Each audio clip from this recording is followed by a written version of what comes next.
Bueno, por esas cosas del destino, hoy convocamos a la doctora Daniela Morales Leanza, que es la abogada que patrocinó a la familia de Anaí Bulnes, motivo por el cual fue condenado a perpetua a Matos Campos.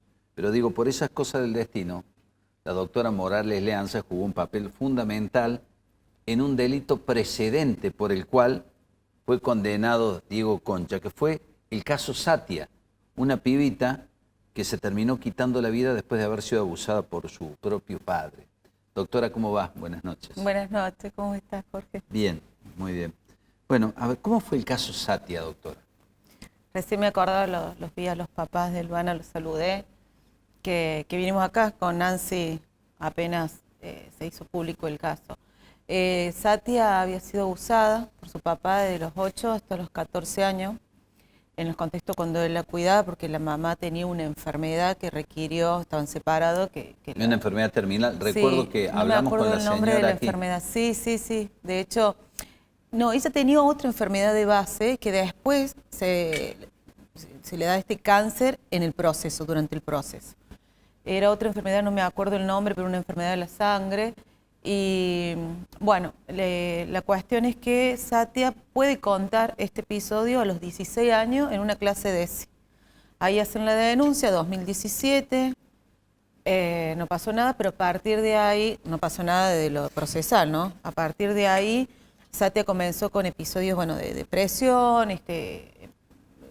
varios intentos de suicidio, internación, un peregrinar que llevó Nancy en ese sentido, que terminó con la trágica decisión en el 2020. O sea, de 2017 que hizo la denuncia, que ella puede contar esto, hasta el 2003 años, un calvario de casi 3 años. Y se suicida en enero del 2020. Bueno, ahí después la conozco a Nancy, que me llaman, y empezamos.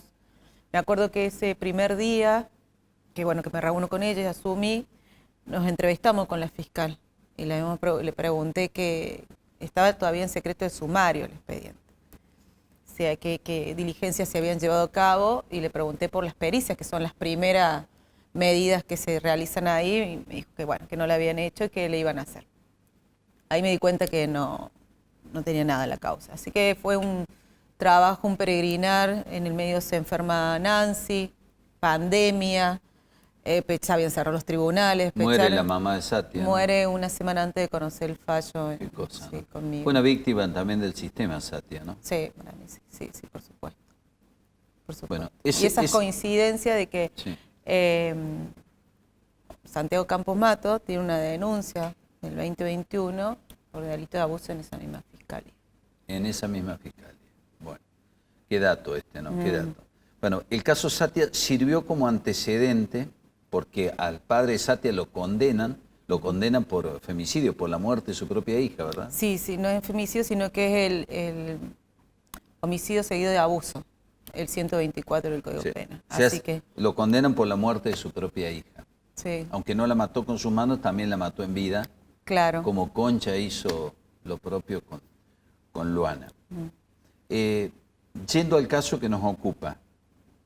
Bueno, también un caso desde la crónica policial muy extraño, ¿no? Porque hace muchos años decían, sin cuerpo no hay delito, el cadáver de Anaí nunca apareció. Sin embargo, se logró probar que el criminal era Matos Campos. Sí, así recién estuvimos reunidos con unos colegas que me dijeron que no hay registro de alguna condena con perpetua sin el cuerpo. O sea, que vendría a ser el primer caso, estuvimos hablando, y no teníamos registro de un antecedente así. Pero era una pregunta constante en todo este tiempo de que si no estaba el cuerpo, qué íbamos a hacer, y era distinguir lo que es el cuerpo del delito del cuerpo de la víctima. Había jurisprudencia y hay de hecho condenas sin el cuerpo de la víctima. Y acá, en este caso en particular, las pruebas, que en realidad el cuerpo del delito es todo el conjunto de pruebas. Todas las pruebas que se habían reunido en esta investigación eran contundentes. O sea, tenemos el registro fílmico que lo encontraron justo en ese encuentro entre Campos, Matos y Anaí, ingresando, lo registra todas las cámaras, ingresando al edificio a tal hora, nunca sale Anaí, sale Campos Matos a las horas, en distintos recorridos, arrojando en distintos contenedores estas bolsas de residuos. Se hace un allanamiento en el departamento, se encontraron rastros de sangre en distintos lugares de ese Campos Mato departamento. descartó el cuerpo en pocas horas. ¿Cuándo descubren que Anaí había estado en el departamento de Campos Mato? Pasaron varios días, ¿no? Mira, a Vero la llaman para ver si la identificaba el 24 de diciembre. Así que el 26 ahí nomás se hace el allanamiento y lo detienen. Pero los registros fílmicos logran detectarlo, el análisis de las cámaras. Primero había que pedir las cámaras. Había muchos domos que eran municipales, privados, que habían que mandar oficio no sé dónde, Buenos Aires, hasta que llegaban. Muchas cámaras de privados se habían pisado. Entonces era más de 17 cámaras, más de 1.200 horas de análisis. Se demostró que entró al departamento de Campos Mato y nunca salió. Nunca salió, no salió con vida de ahí. Después las pruebas de ADN demostraron que las manchas de sangre encontradas allí eran de Anaí. Pertenecían a Anaí, al perfil genético de Anaí, testimonios, fotografías de él, de lesiones, declaraciones, las búsquedas que hizo en internet, bueno, todo un caudal probatorio, las pericias, todo un caudal probatorio que dieron esta certeza en esta instancia que por eso la condena de manera unánime por parte de todo el jurado popular y los jueces técnicos, así que no había dudas en ese sentido. Y se realizó la búsqueda, porque en la búsqueda después nosotros habíamos tomado conocimiento de que se realizaban rastrillajes en las zonas de acopio de residuos. En ese momento era secreto sumario, nosotros la información como parte querellante era la que íbamos conociendo a través de los medios también. Y cuando veíamos que buscaban acopio de residuos, yo trabajé un tiempo en la Secretaría de Ambiente, se conocía el tránsito, la trazabilidad de los residuos. Pero bueno, no está acá. Se conoce el servicio que pasan, recolectan, las limpiezas que hacen al costado del río Suquía, están en Piedras Blancas. Y ahí empezamos a insistir, hicimos ese pedido en enero. Claro, se analizó la basura de Córdoba, ¿no? Con el Claro. equipo de antropología forense, el equipo argentino de antropología forense, una tarea gigantesca.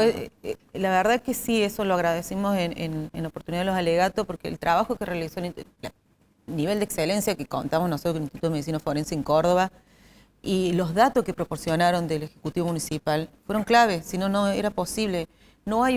Lograr la geolocalización de cada camión de residuos de esa zona, de esos días, un mes después, un mes y pico después, y ahí empiezan a geolocalizar los camiones que recolectaron de LAM, que es la empresa del centro, los recolectaba, a dónde lo dejaron, porque vos lo dejás en el predio, que tenés 3 lugares para dejarlo, y después, ¿a dónde van? No hay una geolocalización a dónde van, si al sector de enterramiento o al otro de composta. Se hace todo ese estudio y ese informe arroja que 12 camiones recolectaron los residuos en toda esa zona, 9 fueron a parar en este sector de acopio donde se hace compostar y los demás fueron al enterramiento. Si fueron ahí al enterramiento, el residuo que entra a ese predio no está más de 5 minutos en el piso. Entran a los módulos, compactan y sellan. En el otro no, pasa todo un proceso de fragmentación, de separación en orgánico y se acopia para hacer después compostar. Ahí es donde era posible hacer la búsqueda. Entonces teníamos amplias probabilidades.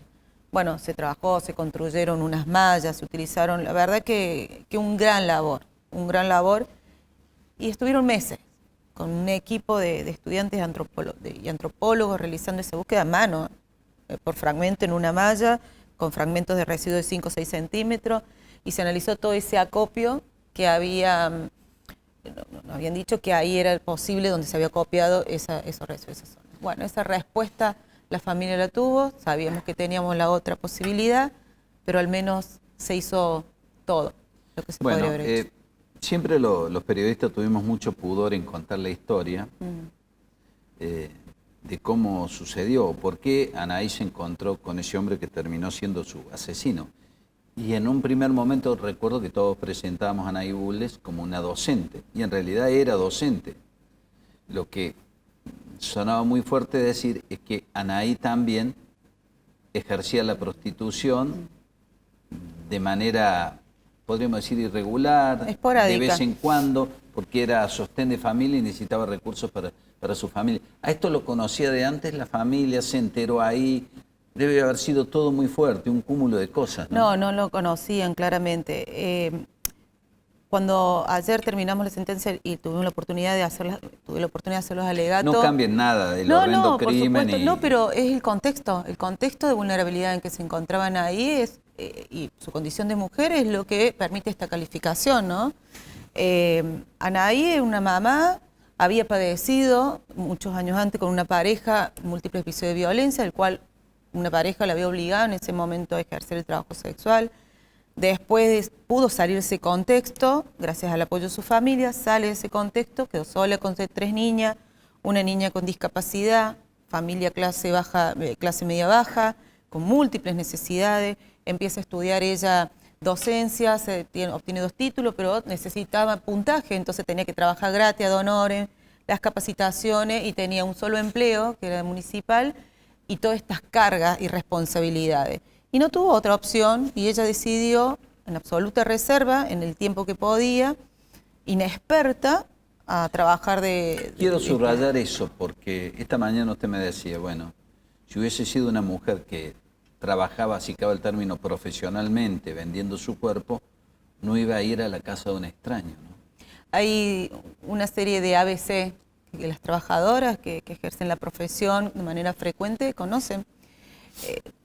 En la oportunidad, cuando yo tomo con la representación, me fui a la zona, me fui a una esquina a tratar de conocer el contexto y hablar con algunas trabajadoras, porque en ese momento teníamos versiones, y había muchas que si podían tener una información no iban a ir a la fiscalía por miedo, descremento, lo que fuera, y era transmitirles esa seguridad.